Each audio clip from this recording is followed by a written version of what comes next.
একজন মাত্র শিক্ষক দিয়ে চলছে শিক্ষা প্রতিষ্ঠান। ফলে পড়ুয়াদের ক্লাস নেওয়ার পাশাপাশি অফিসিয়াল সমস্ত কাজের ভরসা সবেধা নীলমণি ওই একজনই। এমনকি শিক্ষকের অভাবে ছাত্ররাই নিচ্ছে ক্লাস। শিক্ষকের অভাব এমনই বেহাল দশা মালদার হরিশ্চন্দ্রপুর ১ নম্বর ব্লকের মহেন্দ্রপুর গ্রাম পঞ্চায়েতের গাং নদিয়া বাংরুয়া মাধ্যমিক শিক্ষা কেন্দ্রের। জানা গিয়েছে ২০০১ সালে ৬ জন শিক্ষক নিয়ে এই মাধ্যমিক শিক্ষা কেন্দ্রটির পথ চলা। ২০০৩ সালে সরকারি অনুমোদন পায়। পরে এক শিক্ষক মারা যান এবং বাকি ৪ জন ধীরে ধীরে অবসর নেন। তারপর থেকে আর কোনো শিক্ষক নিয়োগ হয়নি প্রতিষ্ঠানটিতে। ২০২২ সাল থেকে সেখানে মাত্র একজন শিক্ষক রয়েছেন, নেই কোনো গ্রুপ ডি কর্মী। ফলে পঠন পাঠন, মিড ডে মিলের বাজার থেকে শুরু করে নথিপত্র প্রস্তুতি সবটাই একা হাতে সামলাতে হয় স্কুলের একমাত্র শিক্ষক রাহানুল হককে।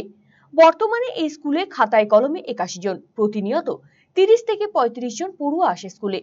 কিন্তু শিক্ষকের অভাবে প্রায়শই উঁচু ক্লাসের পড়ুয়ারা নিচু ক্লাসের পড়ুয়াদের ক্লাস নেয়, যার ফলে ব্যাঘাত ঘটছে স্কুলের পঠন পাঠনে।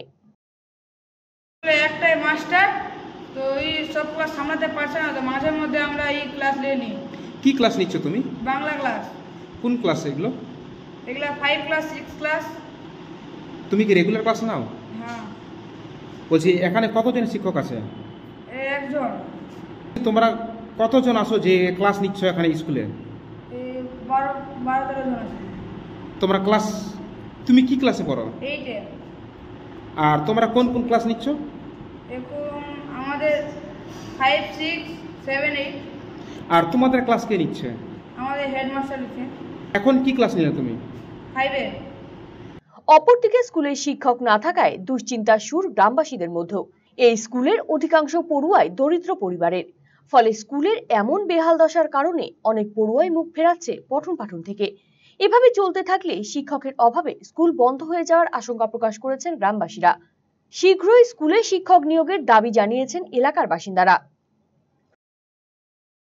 মাস্টারের অভাব আছে, মাস্টারের অভাবের জন্য ছেলেমেলে ইদিগুদি হয়ে যাচ্ছে। আর এখানে এই স্কুলে কোনো ধনীপতির ছেলে নাই, মেয়ে নাই, সব গরিবের। আমিও যে আছি আমিও গরিব, দরকার হলে আমি ছেলেপেলেকে নিয়ে ফের বাইরেও চলে যাচ্ছি খাটার জন্য।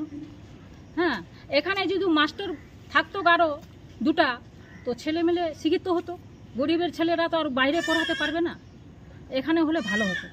তো এখানে কতজন শিক্ষক আছে? এখানে একজনই আছে। তো একজন শিক্ষকই কি 4টা ক্লাস সামলাচ্ছে? হ্যাঁ, ওই সামলাচ্ছে, কি করবে। অপরদিকে শিক্ষক না থাকায় একা স্কুল পরিচালনা করতে প্রচন্ড অসুবিধার সম্মুখীন হতে হচ্ছে বলেই জানিয়েছেন রাহানুল হক। শিক্ষক চেয়ে জেলা, ব্লক বিভিন্ন স্তরে আবেদন করেও কোনো সুরাহা হয়নি বলে উষ্মা প্রকাশ করেছেন রাহানুল হক। 2003 সাল থেকে কি কি ক্লাস রয়েছে এখানে? 5 6 7 8। তবে স্কুলটা কি চলছে ঠিকঠাকভাবে? হ্যাঁ চলছে, কিন্তু আগে টিচার ছিল। এই 2022 সাল থেকে টিচারের অভাবে ছাত্ররাও একটু কম আসছে। আর আমি তো মিড ডে মিল, তারপরে অফিস, ব্লক, এসআই অফিস ঘোরাঘুরি করতেই সময় নষ্ট। তাড়াতাড়ি স্কুল ছুটি দিতে হচ্ছে, নাহলে ব্লকে যাওয়া যাচ্ছে না। আমাদের মধ্যে যে সিনিয়র ছাত্র, যেগুলো সিনিয়র ছাত্র, ওদেরকে একটু দায়িত্ব দিয়ে দিই। কিন্তু ছাত্র তো ছাত্রই, খেলাধুলার ঝোঁক বেশি।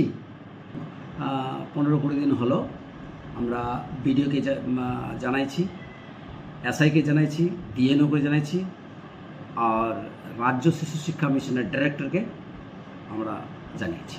এখনো পর্যন্ত শিক্ষক নিয়ে কোনো ব্যবস্থা নিয়েছে? এখনো পর্যন্ত কোনো রেসপন্স নেই। তবে এসআই ম্যাডামকে বলেছিলাম, এসআই ম্যাডাম বলেছে যে আমরা গেস্ট টিচার জন্য দেখছি, যদি খুঁজে পাই তো বিডিওর সঙ্গে মিটিং করে আলোচনা করে ব্যবস্থাটা আমরা দেখছি। এই দেখছি কথাটাই বলেছি, আর কিছু না। বলছে আপনি কি এক হাতে সব সামলাতে পারেন, অফিস থেকে শুরু করে ক্লাস, স্কুল মেনটেন্যান্স? না, আমি সামলাতে পারছি না। আমি তো সামলাতে পারছি না। এই যে আমি একাই আছি, আমারও তো কোনো কিছু অসুখ বিসুখ বা কোনো ওখানে নিমন্ত্রণ খেতে আরও কিছু, আমি কোনো সেল পাচ্ছি না, সেল নিতে পারছি না, নিলেই স্কুল বন্ধ। RCTV সংবাদ, হরিশ্চন্দ্রপুর।